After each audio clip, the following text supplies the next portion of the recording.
What problem does diffusion forcing aim to solve in sequence modeling applications? Diffusion forcing aims to solve the problem of limited flexibility and instability in current next token prediction models used in sequence modeling applications. These models are trained via teacher forcing, which results in the inability to guide the sampling of a sequence to minimize a certain objective and instability when generating sequences beyond the training horizon, especially on continuous data like videos. Diffusion forcing introduces a new training and sampling paradigm where each token is associated with a random, independent noise level, allowing for the model to learn to unmask variably noised tokens. By incorporating different noise levels for different tokens and utilizing a causal architecture, diffusion forcing enables stable generation of variable length sequences with guidance towards high-reward generations, addressing the limitations of current models. How does diffusion forcing work, and what is the step-by-step process of its training and sampling paradigm? Diffusion forcing, DF, is a probabilistic sequence model that allows for training and sampling sequences of noisy tokens with varying noise levels per token. In the context of time series data, DF is implemented with causal architectures, known as causal diffusion forcing, CDF. The training process of DF involves utilizing a recurrent neural network, RNN, to maintain latent states capturing the influence of past tokens. These latent states evolve based on the dynamics of the model when noisy observations are made. The model predicts the unnoised token based on the latent state and the noisy token, indirectly capturing the noise level through a fine reparametrization. The training objective involves minimizing a loss function by sampling noise levels and tokens from the training data and forward diffusion process. This training procedure optimizes a reweighting of an evidence lower bound, ELBO, on the expected log likelihoods of the sequences. The sampling paradigm of DF involves denoising tokens based on a prescribed noise schedule on a 2D grid, gradually denoising tokens from high noise levels to clean tokens. This step-by-step process allows for the generation of sequences with varying noise levels per token, enabling stable and flexible sequence generation capabilities. What are the theoretical or practical benefits of using diffusion forcing compared to full sequence diffusion models?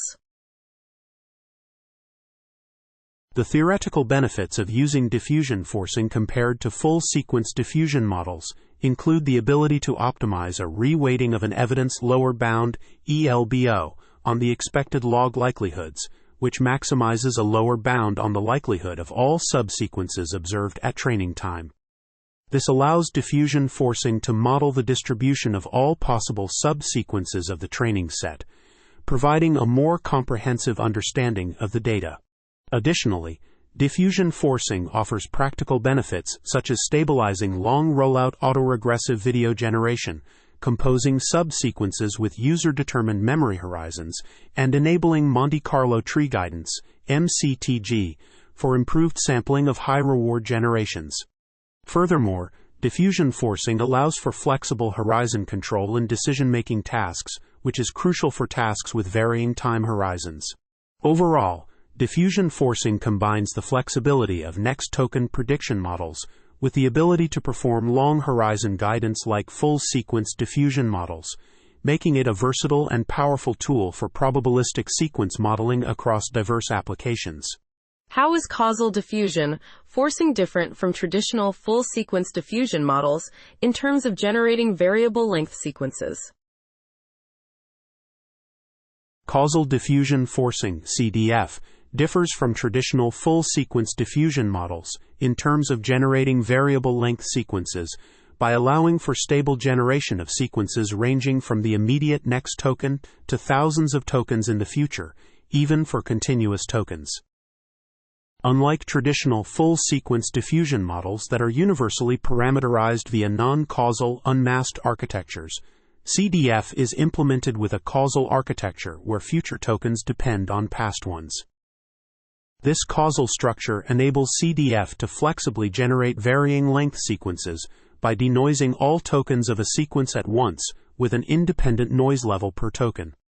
Additionally, CDF accepts guidance towards high-reward generations, allowing for efficient planning and decision-making applications.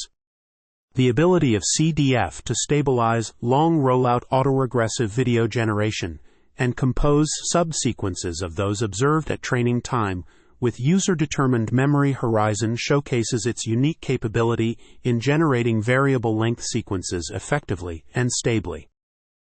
What are the unique capabilities demonstrated by causal diffusion forcing in decision-making frameworks according to the paper?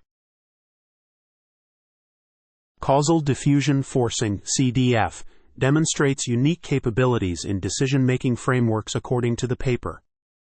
Specifically, CDF enables long-horizon guidance by diffusing future tokens without fully diffusing the past, allowing gradients from future tokens to propagate backwards in time and guide the sampling of past tokens while respecting causality. This feature significantly outperforms guided full-sequence diffusion models in planning tasks. Additionally, CDF facilitates flexible sequential decision-making by serving as both a policy and a planner in a Markov decision process, where tokens are assigned to actions, rewards, and observations. This framework allows for the training of a policy to maximize expected cumulative rewards while generating variable-length sequences of tokens. Furthermore, CDF introduces Monte Carlo tree guidance, MCTG, where the denoising of current tokens is influenced by gradients through multiple paths in the future, enabling the guidance of token generation based on the expected reward over the distribution of all future outcomes. This approach enhances decision-making by considering uncertainty farther into the future and leveraging multiple samples to improve guidance gradients. What are the implications of Monte Carlo tree guidance, MCTG, in the context of diffusion forcing, and how does it enhance the generation of future tokens? Monte Carlo tree guidance, MCTG, in the context of diffusion forcing enhances the generation of future tokens by allowing the model to influence the generation of a token based on the whole distribution of future tokens. This means that instead of relying on a single trajectory sample for guidance, multiple samples are drawn and their guidance gradients are averaged. This approach enables the model to consider a range of possible future outcomes when making decisions, leading to more informed and robust token generation. The tree in MCTG refers to the fact that the denoising of the current token is influenced by gradients through multiple paths in the future, allowing for a comprehensive exploration of potential outcomes. By incorporating MCTG, diffusion forcing can guide the generation of tokens based on the expected reward over the distribution of all future outcomes, rather than just one specific outcome. This results in more adaptive and strategic decision-making, especially when combined with sampling schedules that maintain high noise levels for future tokens during denoising of immediate next tokens.